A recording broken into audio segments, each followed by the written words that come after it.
Welcome to Visions of a Dream House. I am Alexis Hardy, I'm Ella McDonald. And I'm Claire Lezieux.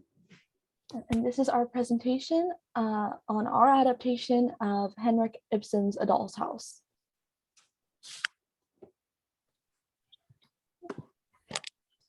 Okay, so let's talk about the context first. Nora is viewed as a wife that cannot borrow without her husband's consent. She sets up a key historical context for the play. The legal rights of women in Europe in the 80s, it's really, really bad. And during the early years of the century, women had few legal rights. They were considered the property of their fathers or husband. So wives rarely had the right to divorce their husband, own property, or keep any inheritance. And the Nora's story may be similar in many ways, but yeah, we focus on the end of the scene. Yes, so this is our group works. Oh my god, group work. Sorry. And it's gonna focus on like the last scene where we can see her like, she managed to emancipate herself from her husband and completely rebel against the oppressive system of that time. So yeah, that's the context. Okay, so our primary question is what happens when you break the mold? So as Claire just talked about, it was very hard for women back in that time. They were very repressed.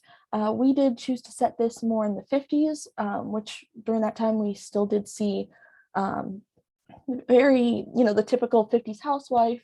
I feel like that's kind of when the timing came of, go make me a sandwich, get in the kitchen. So we kind of wanted to really focus on these women being seen really as just these objects and what happens when they break out of that. So in A Doll's House, Nora is a woman that feels like she has to fit into her husband's perfect life and be a good wife and mother. Nora never had a life of her own, though, and she was always under the idea that she had to perform and be a tool in another man's life. Today, women are still underappreciated and are expected to conform to fit men's needs in a male-dominated society. Most recently, we can see examples of women's rights being controlled by men in power and their right to choose the life they want taken from them. This is very similar to what is happening in A Doll's House because women are not able to have their own like individuality, and they are literally owned by the men in their life and don't have like that certain sense of like doing things on their own and like can't really have a life of their own. So women should always have the right to their own identity and never have to change for the needs of a man. But unfortunately, this is an ongoing issue, which is what makes Ibsen's A Doll's House so timeless and relevant. Okay, so for our vision, our team wants to produce a production of Henrik Ibsen's A Doll's House. Like the audience was transported into a pink plastic Barbie world. So anyone who's ever seen Barbie Dream House or had a Barbie when they were young, they used to be very, very pink, blonde, skinny. They didn't have any variation of this. And we want to kind of go back to that and really show that mold and that just set way of everything has to be pink, pretty, shiny plastic. The male characters will walk and talk normally, just kind of going about as a normal character, whereas the female characters will be limited to movements Barbie dolls can conduct. So that means, very tight in the elbows, very straight wrists, very good posture, very just kind of doll-like. We want to show how females are treated like toys and objects, and they're not just dolls for men to look at and play with. We want to really show that change in Nora, how she goes from being this Barbie to becoming a person. We hope this show will be able to resonate with anyone who has experience being treated as disposable or being treated as an object or being oppressed. We want this to really be relatable to our female audience. We imagine that this show will take place in CSULB's studio theater. There is a thrust in that space, and I think that'll be a good way to bring the actors closer to the audience to notice really small details, especially like Nora, how she'll be moving very doll-like, more flat facial expressions. I think having the actors closer to the audience will make that more powerful. And it's also a perfect space for a Barbie dream house set. It's really easy to put up a backdrop of like this house and bring the actual set pieces like couches and tables and such downstage. The key point of this show will be the ending scene when Nora starts to break out of her mold. We'll start to see her movements become more fluid. She's going to change. She's going to put her hair up instead of having it down. We hope that she'd have like a wig that she would actually take off and then have a darker hair color underneath. She'll take off her makeup during that scene. Just really see her becoming a completely different person.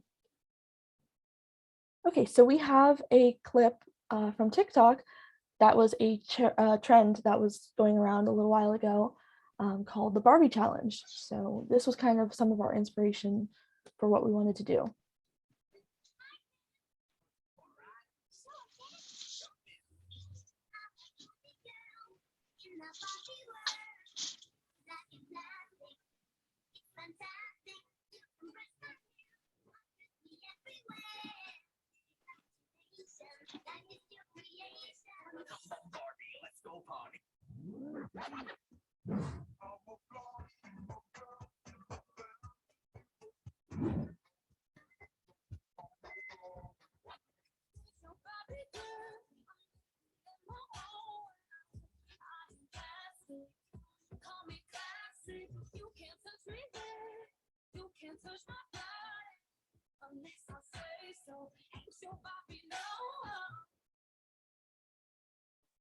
So yeah, so we thought that that was kind of a very accurate visual representation of seeing her go from, you know, this sort of perfect Barbie image into her own style of makeup and her hair.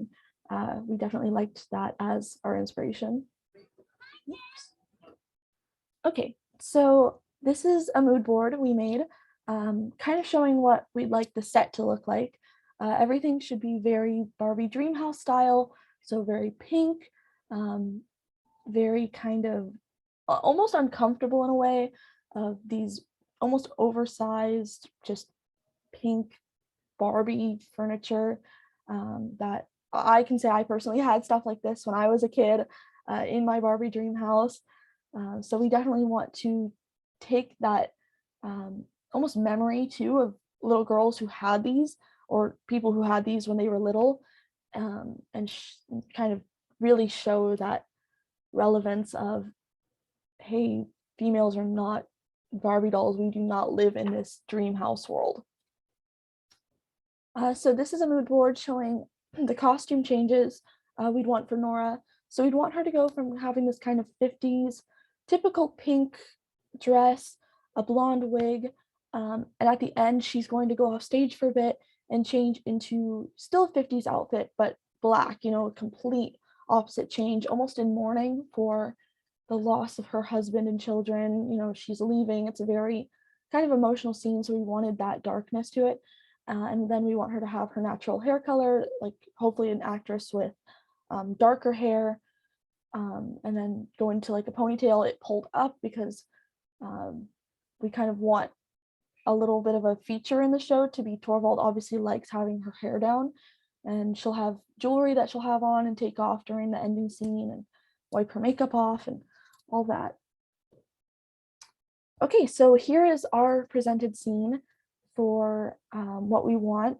We want to show just a little bit of the change in it. This is the ending scene, so yeah, here it is.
Okay, so that was our scene. Again, we just wanted to kind of show the ending, just a little bit of the change.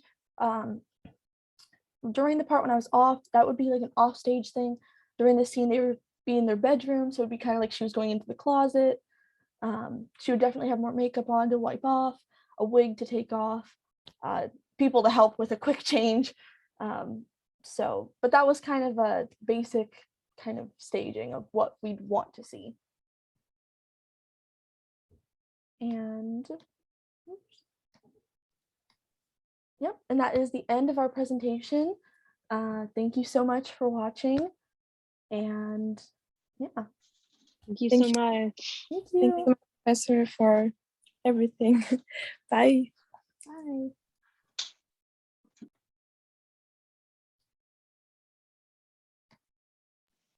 She's gone.